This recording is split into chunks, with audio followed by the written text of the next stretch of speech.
قرآن کریم جس کو ہم ایک کتابی شکل میں کہتے ہیں، لیکن جو آپ کی سیرت ہے، جو لقد کان لکم فی رسول اللہ اسوۃ حسنہ، سیدہ عائشہ صدیقہ رضی اللہ تعالیٰ عنہا نے جو ارشاد فرمایا کہ آپ صلی اللہ علیہ وآلہ وسلم کا خلق سراسر قرآن ہے، مجسم قرآن ہے، تو وہ جو ایک چلتا پھرتا قرآن ہے وہ تو ہمارے سامنے موجود تھا، کائنات نے اس کو دیکھا، صحابہ کرام ان کو دیکھ رہے تھے، آپ کے دشمن بھی اس کو دیکھ رہے تھے، اور تبھی مجبور تھے کہ آپ کے اوصاف کا انہوں نے پہلے اقرار کیا۔ آج کی ماڈرن ایجوکیشن میں ہمیں ایک ٹول دیا جاتا ہے اور ایک سلوگن دیا جاتا ہے کہ بچوں کو کن اسٹریٹجیز کے اوپر آپ نے ایجوکیٹ کرنا ہے، بحیثیت ایک ٹیچر کے، ایک انسٹرکٹر کے، ایک ٹرینر کے۔ وہ کیا ہے؟ ہم کہتے ہیں لک اینڈ سے میتھڈ۔ اس میتھڈالوجی کو اگر ہم رسول اللہ صلی اللہ علیہ وسلم کی ذات سے جوڑیں تو لک پہلے ہے۔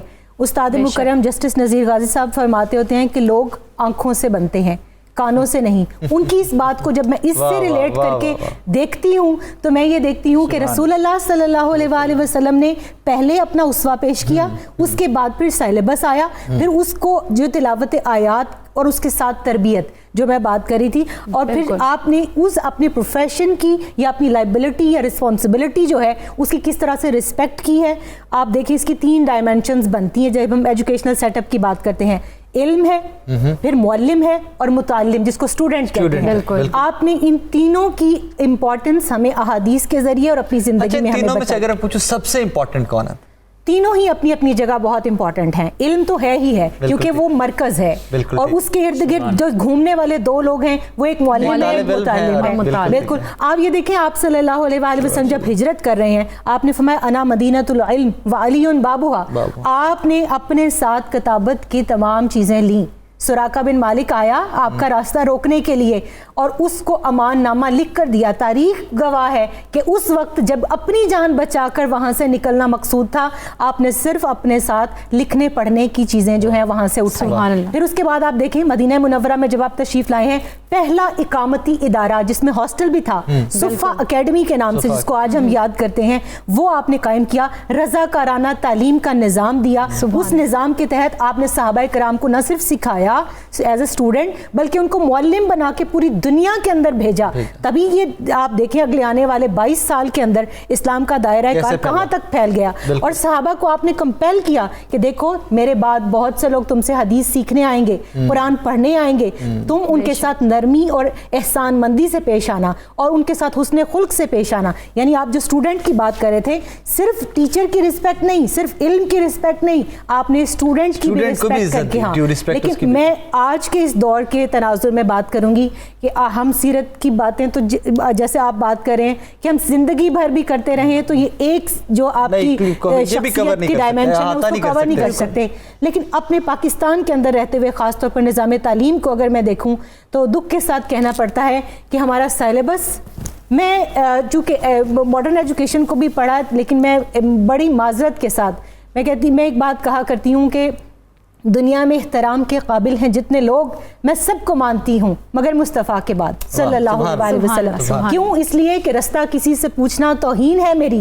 ہر راہ گزار شہر پیمبر کو جائے ہے۔ سیگون کو پڑھیں، اٹارٹ کو پڑھیں، ماریا مونٹیسوری کو پڑھیں، آپ کنڈر گارٹن کو پڑھیں۔ اس سارے سیٹ اپ کے اندر 2 چیزیں امپورٹنٹ ہیں۔ وہ کہتے ہیں first prepare yourself as a teacher and then prepare environment. ہم جس پریپیئرڈ انوائرمنٹ کی بات کرتے ہیں وہ آپ صلی اللہ علیہ وسلم نے اپنی حیات طیبہ میں پہلے 53 سال میں بالخصوص بالعموم اور بعد کے 10 سالوں میں بالخصوص ہمیں وہ سیٹ اپ بنا کر دکھایا، اور وہ ایسا سیٹ اپ تھا جیسے وہ میں نے سورہ جمعہ کی آیہ کریمہ بھی پڑھی کہ وہ جو خود کو چرواہے کہتے تھے کہ ہم یہاں بکریاں چرایا کرتے تھے، وہ پھر تمام عالم کے اوپر اس طرح سے چھائے کہ ان کا جو سلطنت کا دائرہ کار ہے اور ان کی جو حکمرانی کے انداز ہیں وہ آج بھی یورپ پڑھا رہے ہیں۔ صبح سویرے پاکستان، صبح سویرے پاکستان۔ ڈاکٹر صاحب جو سب سے جو امپورٹنٹ فیکٹر اس میں نظر آیا نا وہ ادب ہے۔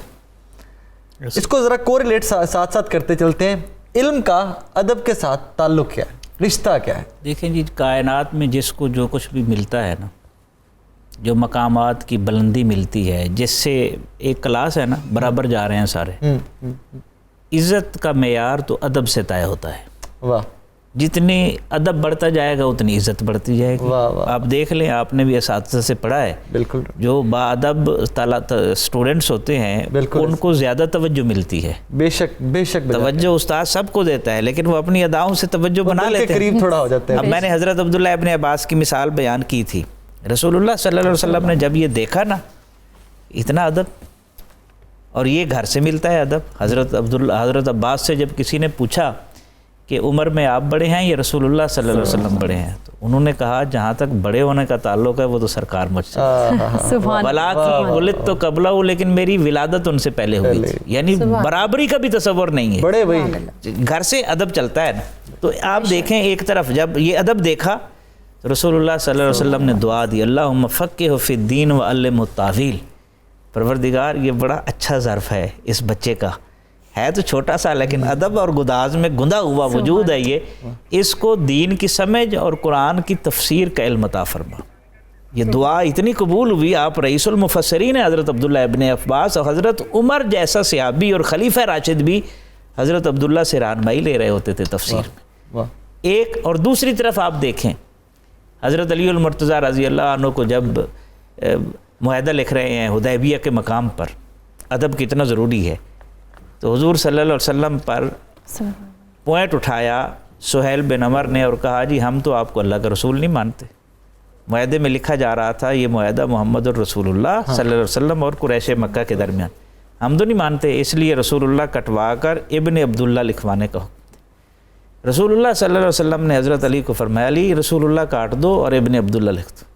حضرت علی نے ہاتھ کھڑے کر دی. آپ نے فرمایا علی کون ہوتا ہے جو لکھا ہوا رسول اللہ میں؟ علامہ نے کہا تھا رمزیں ہیں محبت کی گستاخی و بے باکی, ہر شوق نہیں گستاخ ہر جذب نہیں بے باک. یہ کیسا ادب ہے, حضور نے خود قلم لے کر رسول اللہ کاٹ کر ابن عبداللہ لکھا ہے لیکن حضرت علی نے نہیں کیا ایسا. عام طور پر معروف یہ الامر فوق الادب, جب حکم آ جائے تو پھر ادب چھوڑ دو, لیکن چشتیوں کے نزدیک الادب و فوق الامر ہے, ادب پہلے ہے, ادب سب سے پہلے, ٹھیک ہے, اور ادب اگر ہوگا تو علم نفع بخش. چلیے اس کو سارے گفتگو کو سمیٹتے ہوئے آج کے دن پہ لے آتے ہیں. ہمارے موجودہ پاکستان کا تعلیمی نظام, ہمیں ضرورت کس کس چیز کی ہے کہ واپس مسلمان, ہمارے پاکستان کے مسلمان, پوری امہ کے مسلمان واپس اس بلندی تک جا سکیں؟ اس میں بڑا اہم سوال ہے, بڑا دلچسپ سوال ہے. اس کو میں ریلیٹ کرتا ہوں قرآن کریم کی آیت کے ساتھ. اللہ نے جہاں اپنی نشانیاں بیان کی نا, فرمایا ان فی ذالک لآیات لأولی الالباب, عقل مندوں کے لیے نشانیاں ہیں. عقل مند کون ہیں؟ الذین یذکرون اللہ قیاما وقعودا وعلی جنوبہم, جو کھڑے ہو کر بیٹھنے کی حالت میں, لیٹنے کی حالت میں کبھی بھی اللہ کی یاد سے غافل نہیں ہوتے. اور یہاں ذکر ہے اور آگے فکر ہے, وَيَتَفَكَّرُونَ فِي خَلْقِ السَّمَاوَاتِ وَالْأَرْضِ. اس ذکر کو فکر کی طرف لے کر جاتے ہیں, ان کی فکر ذکر کے صاحبان میں پروان چڑھتی ہے, تو اس لیے نفع بخش ہوتی ہے. اس لیے اللہ تعالیٰ نے قرآن پاک میں یہ نہیں فرمایا فَاسْأَلُوا أَهْلَ الْعِلْمِ إِن كُنتُمْ لَا تَعْلَمُونَ, بلکہ فرمایا فَاسْأَلُوا أَهْلَ الذِّكْرِ إِن كُنتُمْ لَا تَعْلَمُونَ. سبحان اللہ, کہ اہل ذکر سے پوچھو جنہوں نے علم کو ذکر میں ڈھال لیا ہے اور ان کا علم رب کی معرفت کا سبب بن گیا ہے. آج جس سچویشن پر ہم کھڑے ہوئے ہیں تو اقبال کے الفاظ میں میں کہہ سکتا ہوں کس طرح ہوا ہے کند تیرا نشتر تحقیق, ہوتے نہیں کیوں تجھ سے ستاروں کے جگر چاک, مہرو ماہو انجم نہیں محکوم تیرے, کیوں تیری نگاہوں سے لرزتے نہیں افلاک. سبحان اللہ. پروفیسر نورید فاطمہ, آپ سے بھی یہی سوال ہے, لیکن اس میں ایڈ کرنا چاہوں گی کہ آج کے استاد میں کیا ایسی خصوصیات ہونی چاہیے کہ وہ بہتر سے بہتر معاشرہ بنائے؟ بہت ہی معصومیت سے آپ نے وہ سوال پوچھا جس کی ہم 8 گھنٹے میں ٹریننگ دیتے ہیں اور ہم بتاتے ہیں کہ ڈو اینڈ ڈونٹس کیا ہے, لیکن وقت کی قلت کے تحت صرف شہ سرخیاں 2-4 بیان کر دیتی ہوں. دیکھیں اس میں ہم لوگوں کو بحیثیت استاد کے, اگر ہم پاکستانی معاشرے کی بات کریں, سیلیبس ہمارے پاس سب سے پہلے وہ ریویو ہونا چاہیے جو میں نے آپ کو کہا کہ سیرت اور سنت کے جو پہلو ہیں اور صحابہ کرام مشاہیر اسلام جو ہمارے ہیروز ہیں, وی آر ناٹ ہیرو لیس.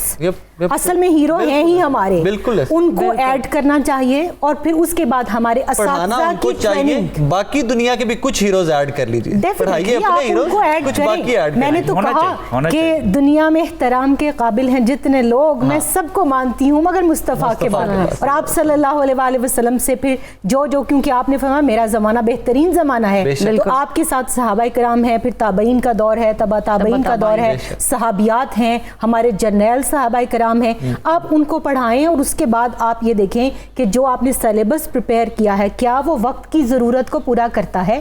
بعض ہمارے مدارس کے اندر اللہ ماشاء اللہ اب تو بہت جگہ پر چینجز آ گئی ہیں, ریویو ہو گیا ہے, لیکن سیلیبس کو ریویو ہونا چاہیے, جدید علوم کو اس کے اندر ایڈ کرنا چاہیے. اور جدید علوم کیا, میں تو کہتی ہوں ہر علم قرآن پاک سے جو ہے وہ لیا گیا ہے, تو آپ سائنسز کو اس کے اندر ایڈ کریں. پھر اس کے بعد یہ کہ آپ کا ٹیچر سکلفل ہونا چاہیے. جب آپ کا ٹیچر ٹرینڈ نہیں ہوتا, آپ اعلیٰ سے اعلیٰ کتاب اس کے ہاتھ میں پکڑا دیں, وہ کلاس روم میں جا کے اس کو فیل کر دیتا ہے. پھر وہ جو علامہ نے کہا تھا نگاہ بلند سخن دل نواز جاں پرسوز, اساتذہ کے لیے بھی یہی اصول, یہی طریقہ جو ہے جو سنت نبوی صلی اللہ علیہ وآلہ وسلم سے ہے کہ آپ باقاعدہ چیک اینڈ بیلنس رکھا کرتے تھے, مثالوں کے ذریعے بات مجھے آپ کی بات سے سمجھ آ رہی ہے. ابھی تو سب سے پہلے تو ہمیں اساتذہ کی ٹریننگ کرنی پڑے گی. ڈیفینیٹلی سیلیبس کو بھی ریویو کریں, اساتذہ کی بھی ٹریننگ کریں, اور اسکول کا انوائرمنٹ. اب عقائد پر بات کرنی پڑے گی ہمیں, اب اپنے بچوں کو ختم نبوت پڑھانی پڑے گی, اب ہمیں ان کو سکھانا پڑے گا آداب کیا ہے, معاشرت کیا ہے, اخلاقیات کیا ہیں, وہ کیسے سیلیبس کے ذریعے. موجودہ گورنمنٹ تو کافی اس طرف فوکس تھی کہ ہم نے سیلیبس چینج کرنا ہے, ہم نے سیرت کو اللہ کرے وہ یہ کریں, میری دعا ہے. دیکھیں کرنا وہ ہوتا ہے جو سامنے آ جائے, اگر کچھ ان پروسیس ہے تو ہماری دعائیں, وی آر ویل وشرز. بالکل نہیں, میں اس میں اب یہاں چینل پہ بیٹھ کے حتمی طور پر کوئی چیز ڈسکلوز نہیں کر سکتی, بٹ تھنگز آر ہیئر کہ جو ابھی ہمیشہ سے جو خیر اور شر ساتھ ساتھ چلتے ہیں, کچھ لوگ چاہ بھی رہے ہیں, کچھ نہیں بھی چاہ رہے, تو اللہ کرے کہ جو ریفارمز لانا چاہ رہے ہیں اور جو بیٹرمنٹ کے لیے ایجوکیشن سسٹم کے وہ کر سکیں, اللہ ان کو اتنا اسکلفل کرے. ڈاکٹر صاحب وقت کی قلت, فائنل کامنٹس پلیز دے دیجیے. جی دیکھیں, علم ہمارا جتنا بھی علم ہے کوشش کرنی چاہیے, ادب, علم, عمل, یہ تینوں چیزیں ملیں گی تو کام چلے گا, زندگی مکمل ہو جائے, بہترین معاشرہ بن جائے, بہترین معاشرہ بنے گا. ہمارے ہاں ادب بھی ختم ہو گیا ہے, عمل بھی ختم ہو گیا. ہم جتنی محنت دوسروں پر تنقید کرنے میں کرتے ہیں نا, کاش اگر آپ اپنی اصلاح پہ کر لینا. عقل کو تنقید سے فرصت نہیں, عشق پر اعمال کی بنیاد رکھ. ڈاکٹر صاحب ایک لفظ سنتے ہیں مثالی معاشرہ, ایک اس بات پہ عمل کر لیا جائے نا تو مثالی معاشرہ چند سالوں میں لے لیجیے, بالکل سامنے, چند سالوں میں ایک بہترین, بالکل سامنے آ سکتا. وقت ختم ہو رہا ہے, شاید وقت ختم ہو رہا ہے, لیکن ہم اپنے معزز مہمانوں کا شکریہ بھی کریں گے. پروفیسر نورید فاطمہ اور ڈاکٹر سعید احمد سعیدی صاحب, بہت شکریہ, آپ نے 92 نیوز کو بالخصوص صبح سویرے پاکستان کو اپنا قیمتی وقت دیا, اور ہم امید کرتے ہیں کہ ہمارے جو دیکھنے والے ہیں اس سے کچھ سیکھیں اور ہمارا معاشرہ جو ہے بہترین معاشرہ بنے. تو پروگرام کا وقت کیونکہ ختم ہو رہا ہے, اور ہمارا اس پروگرام کا فیڈ بیک بھی ہمیں ضرور دیجیے گا.